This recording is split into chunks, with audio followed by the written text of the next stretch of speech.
Red Polly, Red Polly. Dusty. Blue Poncho, Blue Poncho. Tupac. Street. Hey, Wilson Hoosier. Hey, Elvis. Blue 58. Go. Welcome to Health Matters, 2023 NFL season. We got episode 5, week 1 recap. Well, why don't we take it away, Tyler, with the injury roundup? Yeah, thanks, Doc. Well, the Ravens are back at it again. Raven safety Marcus Williams feared to have torn his pec. And then you take a look at the Ravens offensive line and you have Ronnie Stanley down with a knee injury, Tyler Lindholm, their center, with an ankle injury. And then, of course, we'll get in a little bit later with J.K. Dobbins and all that's going on with him. But, Doc, I think it was a few episodes ago, you said the Ravens always seem injured, and here we are again. No question, Tyler. This has literally been their Achilles heel. No pun intended, but it's been a significant problem for the Ravens. And here we go again, week 1. They're starting on the whole big time. And this is the team that started with the lowest the lowest banged up score again and again the last several years. So the Ravens got to figure it out from a health situation. It's going to be a problem for them this year. And moving on to the Packers, they had Aaron Jones, who had a hamstring pull late in the game after he had an amazing performance. He went off for 26 fantasy points, but he was getting stretched on the sidelines, and he seemed like he was doing pretty well, and not too serious. He was giving the thumbs up on the sidelines while he was getting stretched out, so he's looking like he's going to be all right. Yeah, he left the game with a hammy. It's, one of those things. He knows these well, and it's probably almost more precaution being week 1. And, they had the game, so it was probably more precautionary, but we'll certainly hope that it's not a serious hamstring for Aaron. And then also in the Colts, their rookie quarterback, Anthony Richardson, who had a good first NFL game, putting up 223 yards. He ended up leaving the game late with a knee injury, just looked like a little knee contusion. Doc, anything to add to that? Yeah, I think it's just going to be a knee sprain, knee contusion, probably, the capsule, mild strain, or even a mild bone bruise. So hopefully we'll see him back pretty quickly without much issue. Yeah, and then the biggest hit of the day, the Raiders wide receiver Jacoby Myers got hit coming across the middle. Real scary moment, but after the game, they just suspect a concussion, so he's in the concussion protocol for now. And then the NFC, we have the Saints defensive end, Peyton Turner. He had a little turf toe injury, which they believe is going to need surgery, Doc. Yeah, turf toe is almost always treated non-operatively, but Peyton Turner apparently suffered a pretty significant injury to this toe, may have had a pre-existing condition. And if you tear off what we call the plantar plate in the big toe, so turf toe is this plantar plate is a very big fibrous tissue that holds your big toe. It's super important in push-off and turf sports, obviously football. And so if it's needing surgery, it's something that's very significant. The plantar plate's usually pulled off to an extent on MRI that needs to have repair and reapproximation. Yeah, and one of the last ones we'll cover right now, the Seahawks, the wide receiver Tyler Lockett, veteran guy. He's in the suspected concussion protocol right now, so that's another concussion for the day. I think there was 2 or 3 on the day, so that's something to keep note of. Yeah, there were a bunch of injuries week 1 as expected. Our data has shown week 1 and week 2 are particularly wild on the injury side from the predictors. So check out thepredictors.com for all kinds of information regarding your fantasy players, your betting, and everything else in between.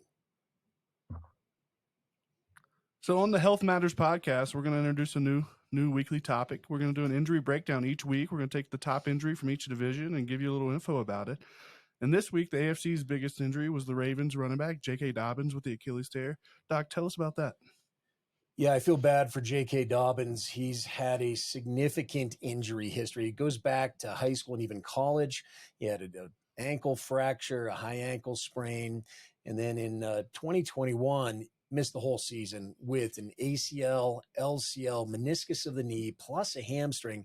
And so coming back to that in 2022, did okay, but you can see it as Achilles tear just week 1 and is devastating for the Ravens. We've already talked about how banged up the Ravens are every season early. and they continue to be banged up now week one. So this is very significant and notable news for Ravens fans out there. I'm really sorry about this, but unfortunately, the banged up score is going to reflect a very banged up Ravens team again, just like last year. Yeah, Tyler, what do you think about the Ravens? I agree. The Ravens are banged up. They are every year. They somehow seem to make the playoffs, but every year I think that's, like Doc said, their Achilles heel to where they can't get to that final point because someone that they need is on that injury report. A lot of times it's been Lamar Jackson or big players like that. This year, they look like they have all the pieces in place, but then they have 4 injuries again. As Doc said with J.K. Dobbins, it's hard to watch with him because he's had so many injuries in the past, and an Achilles in a running back is just tough. You saw it with Cam Akers. He came back a little bit and a little bit better towards the end of the season, but an Achilles tear in a running back is with the power they need and the cutting and all of that. It's just a tough injury to come back from in that position. Yeah, so an Achilles is basically a season-ending injury. It's really important for the power of pushing off your foot, cutting, and also absorption when you come down off it if you're jumping and landing. So there's been a number of Achilles tears that the predictors have been tracking for at least the last 5 years. There's well in the mid-20s. There's been 4 running backs with them and approximately 3.83 tears per a season. And 11 games missed. It really depends on when it happens in the season because you're going to miss the whole season anyway. And there's a 4.7 decrease in snaps when you come back overall. But unfortunately for J.K. Dobbins, unfortunately for Ravens fans, even next year when J.K. comes back, our data would show that running backs see a 23% decrease in snap percentage after their Achilles surgery. That following season is pretty significant. Doc, Yeah, do you that's a think really tough that injury. Yeah, Doc, do you think that compared with his ACL or combined with his ACL, do you think that could be almost a career-ending type of combination there?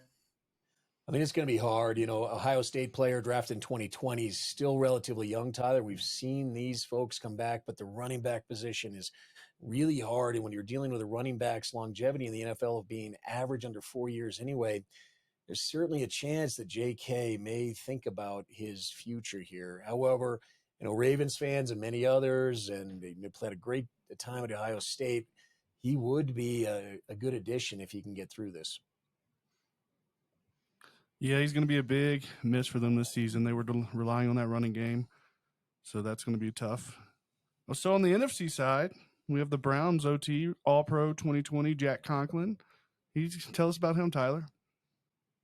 Yeah, he's had some injuries in the past. Looks like a right knee in 2021, patellar tendon. They came out, Coach Kevin Stefanski came out, and he said that right now the initial reports don't look great, but he wouldn't go as far as to count him out for the entire season. So take that with a grain of salt, whether that is just a coach not wanting to say that he's going to be out for the entire season, and he will be, or it really is maybe an injury that's going to be most of the season, but he doesn't want to be, give him the full doubt in coming back. So it doesn't look great. I wouldn't count on him being in the games for most of the season this year based on how they're talking and what the injury looked like. Doc, I know you saw it on video. What did you think?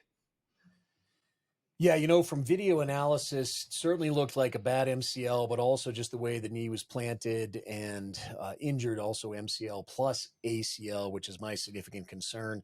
Obviously, was in immediate pain, swelling, and definitely looked more than just an MCL by the way it was handled and the way he went down after the injury. And Doc, so in 2021, he had a patellar tendon tear on the opposite knee. In 2018, he had an ACL tear on the same side that you injured yesterday's game. What does that mean? What's that telling you? What's your thought process going into seeing him on the field, grabbing his knee?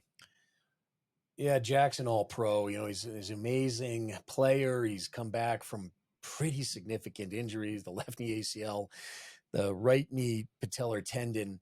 And, it looks like he's going to have to do it again. He knows what this injury feels like. He knows what the left knee feels like. And, unfortunately, I think given that you've had a prior ACL reconstruction, the knee is very good, but guess what? It's not the same strength and not the same overall performance as your native ACL. And so it can be a little bit easier to re-tear. It can be easier to re-injure after you've had a prior ACL reconstruction.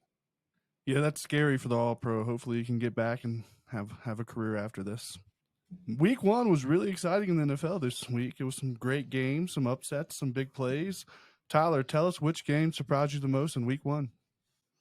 I think for me, Brandon, it was that Bengals-Browns game. I think everyone came out expecting Joe Burrow, Jamar Chase, Joe Mixon. I mean, to really light it up against a Browns team. And, that 24-3 loss they took, Burrow looked terrible. I mean, there's no other way to put it. And I hate to say that because I know you're an LSU guy, man. I hate to say that, but I mean, 14 for 31 and only 82 yards passing. That's not what you expect from Joe Burrow. Just signed this massive extension.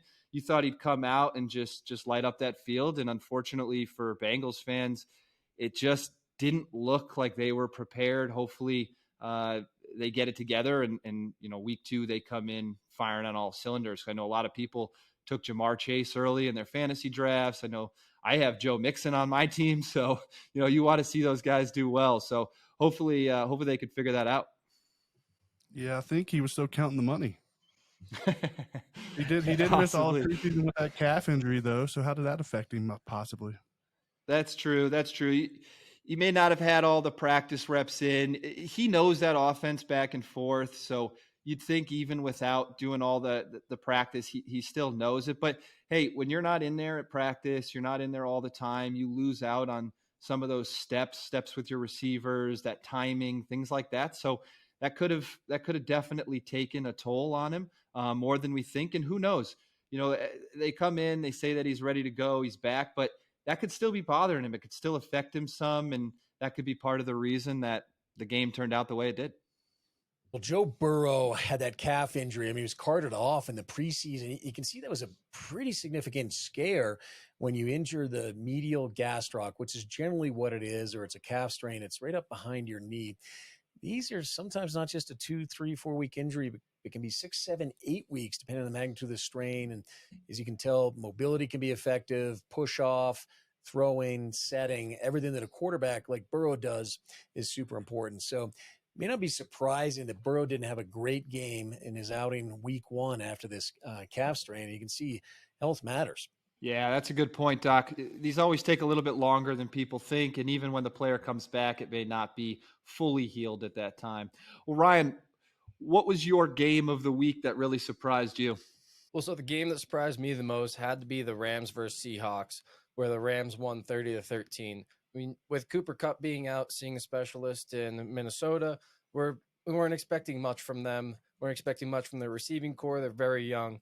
So they ended up having, I'm going to butcher his name, but hopefully not, but Puka Nacua. He ended up having 10 receptions for 119 yards, and Tutu Atwell with 6 receptions for another 119 yards. So these two young guys, rookie and a second-year player, they both picked up the slack from Cooper Kupp being out and made sure to get the receiving game going for the Rams. And granted, they didn't score through the air, but they were able to put the ball in the end zone on the ground through the rushing game, and they ended up having a surprising win and winning 30-13, having almost 20-point win.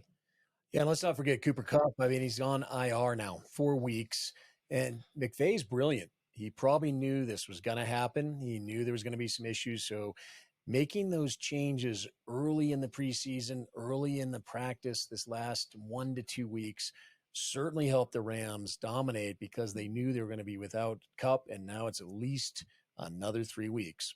That's a great point on them, Doc. Tell us your surprise game of the week. Yeah, the surprise game of the week is a disappointing game for you Giants fans. Cowboys 40, Giants nothing.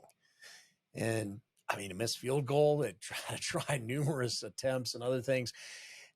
The Dallas Cowboys showed up, and that was just my surprise game of the week. I didn't expect it to be 40-0, as I'm sure all you Giants fans as well.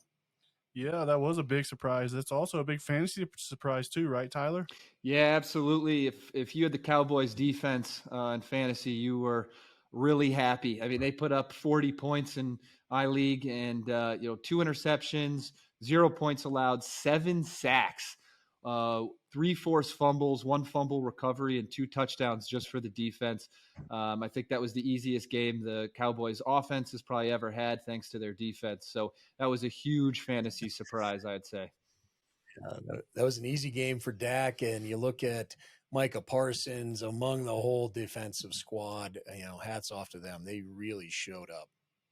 Yeah, and I got to eat a little bit of crow here on the Cowboys side because I was bashing Tony Pollard early on about the high ankle and the carry load, and he came out and he performed very well. Yeah, I think he had 2 touchdowns. That was a good outing. So, Ryan, tell us about the fantasy surprise you have this week. So my surprise of the week is Michael Thomas, who ended up staying pretty healthy, staying on the field for 52 out of 61 snaps on offense, and we're happy to see him healthy and hope he can continue this throughout the rest of the season. Yeah, that's great. One of the busts last week was DJ Moore, the Bears wide receiver, Tyler.